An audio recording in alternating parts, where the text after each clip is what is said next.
now, His Excellency, the Governor of Tamil Nadu, Dr.M.Channa Reddy, will deliver the presidential address.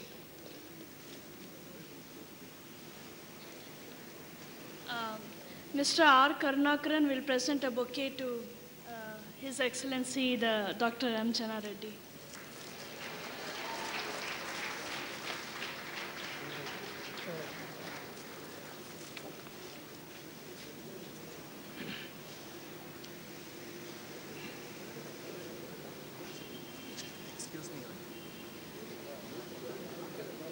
Honorable Minister, Sri Madharavji, Sri Sampath, President of the Trust,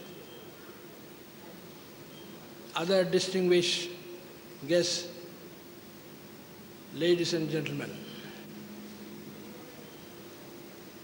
It is a great privilege to have been present on this occasion. We have seen witnessing several organizations coming up. We have laid a great emphasis on education and its spread. The Human Resources Minister has rightly emphasized about the importance of not merely education, but also to take note of the present position of the women in this country. In fact, a male educated is only educated personally, but when a woman is educated, the whole family gets educated. It is very obvious that this emphasis that we have been laying on this is taken note of by the people, particularly women, not merely in urban areas, but also in rural areas. During the last few years, there has been a tremendous progress, and women are coming forward with great enthusiasm and capacity. In the universities, it has been a sight to see that it is mostly the women students that always get the distinction, gold medals, and awards, more than even the boys in every university. Even in states like Rajasthan, where our education standards are supposed to be very low, the women are registering a tremendous progress. In fact, this is not to be seen only from this aspect, but also from the aspect of how it influences society. In our neighboring state of Kerala, it is not our efforts of making the family planning a success, but it is the emphasis that has been given over the last 100 years or more by all responsible people, including the royal family members, on the spread of education. And today, they are in a very happy position as far as family planning is concerned. We also follow in this state, and we are trying to make progress. Women have great tremendous potentialities. We find in the administration, including the police services, the officers belonging to this sex are more effective and influential, efficient and capable in their day-to-day performance. Government of India has rightly taken a view that even in defense services, we have to give sufficient emphasis and bring them in large numbers. It is in this state again, Madras, where a batch of 25 girls are being trained for defense purposes. Similarly, in Bangalore, for the Air Force services, they are being trained. I would say education is not something what it used to be believed. Many politicians and administrators and planners were in those circumstances of immediately after winning independence, who had very hard pressing problems. The problem of food and the problem of law and order, etc. And therefore we thought education is not to be given that emphasis. But now it is being realized universally that education has to get a great priority, because that helps us to develop in every faculty and field of activity with better results and better performance. So we are in the right direction and in the right path. After all, education originally was conceived something just to read and study in a classroom. We have seen over years that does not take or blossom the personality of an individual. All-round activity like sports, cultural activities, and various other things the student should find. It is not a student should be judged by the marks he gets. In fact, in the examination system has also to undergo a big change in the present society.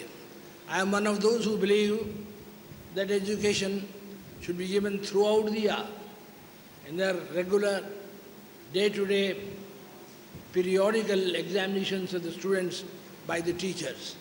I know it means and involves a lot of hard work on the part of the teachers, but it is time that they realize only then the real education and the purpose of education is served.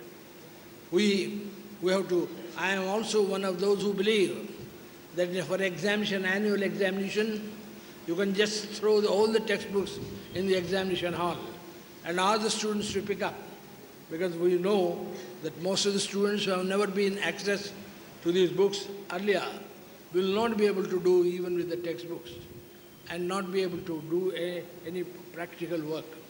Therefore feel that this, or in the present system, is full of defects, valuation, revaluation, corruption, and various other things that are creeping into the universities. Our educational standards are now to be seen very jealously, to develop them in an all-round manner. And it should mean a good sportsman is as much an asset as a good educational academic student. And we therefore have decided in various states and the central government to recognize the importance of these activities and provide enough of facilities to give them, enable them to stand in the competition when they get the admissions into the professional colleges, etc. I commend this organization having done this signal service. Internationally, we are so close to each other country. The world is becoming so small that we cannot afford to keep ourselves away and aloof from what's happening around us. This international service that is being visualized today is inaugurated by Sri Madhavrao Sindhya ji should really open up the vista. It was only the other day I have seen and I had inaugurated an educational organization which is opening up the prospects of getting our students into the Russian universities, admission in various colleges, etc. Here in this also it is our country should also now, it is a point to see that what is really our requirement of education. Every other boy or the girl that we meet of that age will only think in terms of getting admission into the medical or engineering colleges. Is that a right thing that we should ponder? How many really technical men we require? What are the other requirements that we have? Where do we fall short? Education should also be left free to all of them, but at the same time it should also be seen how it is going to be utilized in the interest of the country. General experts and planners should sit down on this matter and evolve, as is being done in some other countries, the number of courses, the number of institutions of higher education to be opened up. In our country we find that there is a tremendous response from the private sector. But the private sector has shown problems. The capitation fees, the attitude, making the organizations as money-spinning organizations are making it so difficult that we can't just leave it to them. But all the same, how can the government do it? I am glad the Honorable Minister has pointed out how the Government of India is not only giving emphasis but also increasing the provisions that are to be made now and in the future, in the next planned period. That goes a long way to make these things. I would only say Madras has always been recognized as one of the centers. Of course, we have to see how education should mean. It should be it should open up vistas. It should not narrow down the field of activity. This is not, Madras is the only area where we have to operate. We have to operate our whole country. Country is ours as much as the people of any other state. There are employment opportunities. There should be some kind of an integrated, both in spirit and letter, and see how we can create that atmosphere. Tamil Nadu has a great old record, a very great record of great men like Rajaji and several others. They have given a place of pride for Madras, not only in different administrative reforms, not only in the place of development, but also even while we are fighting for freedom. A country is now passing through a very critical stage. Of course, this is being said every time, but now what we see, coming up number of political parties, nearing the elections of this general elections in this country within the few months, we have an activity. I would say that all the educationists, however much they are not concerned with it, but it is their primary duty to see a proper atmosphere is created. What huge amounts are spent. In 1952, when the first elections were held, a rough estimate was made as far as the old Hyderabad state concerned. It was estimated that about 43 crores of rupees were spent. Can we think in terms of this, and do we take that advantage? Every election should be something like a rural university, where people should come forward in a constructive manner to provide education in the real context, instead of just mudslinging or other difficult things that are arising from day to day. Our leaders in this country, of all political parties, I should say, are trying their best to purify the political thing. I would say only political thing for this main reason, that it has a tremendous impact on all the fields of activity in this or any other country. I would therefore charge the responsibility for the educationists, for the teachers, for the students, to help the whole nation, to create a better and clean atmosphere, an atmosphere in which we enjoy the democracy in the real manner. We should not get into autocratic hands. People should not be disillusioned with this democracy. Democracy should inspire confidence. Whether we win or lose is not the criterion. If that is the only thing concerned, Gandhiji told us and taught us that it is the means that matter and not the only end. If we just think of end and not bother about means, then we are going to be in trouble now and for generations to come. Our country has a great traditional history, not merely hundreds of years, but thousands of years. It should be our effort to preserve that greatness.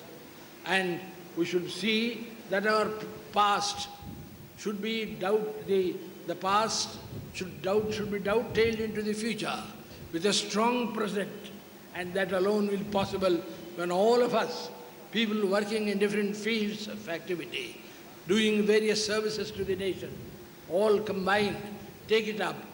Elections are a matter of that.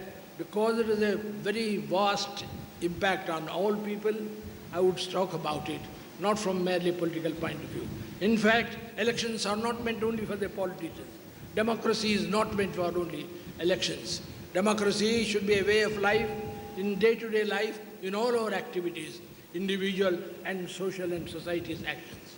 I therefore urge that this society and all such organizations which are employed in this kind of a great venture to give a direct direction so that we will give a most happy, peaceful and prosperous future for our next generations.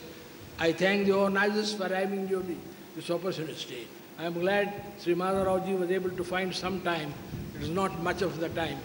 I would do, as a governor of the state, I would extend a very warm welcome to him, not now alone, but in future for him to come and take stock of the situation. Thank you very much. Jai Hind.